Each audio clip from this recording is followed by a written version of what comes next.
Alright, this video is going to be going over auto rig scripts and making sure that they're running within a linked scene.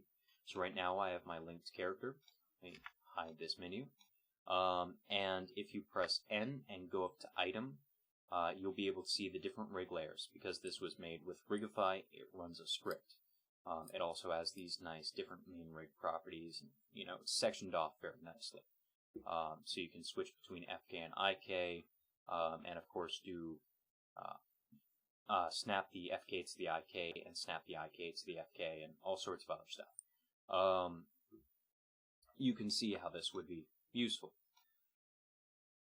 To get this menu up, and by the way, the other rig layers of this rig, most time you'll be turning off the tweaks and only animating with primary bones.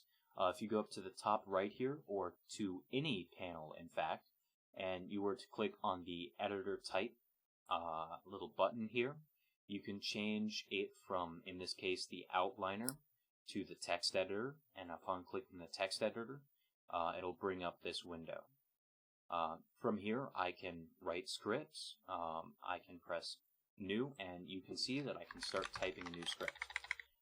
We'll be using this in production to markate who worked on a file and who signed stuff off.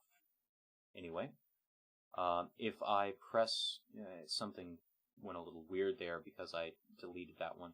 If I press this little notebook icon, you can see that L, female character UI, pops up, and this is just because the female character is the name of the file.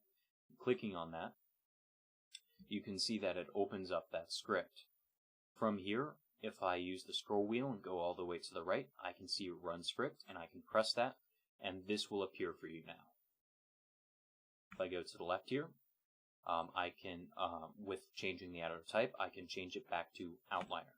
So you can see we're back to normal, and you will now have this. Alright.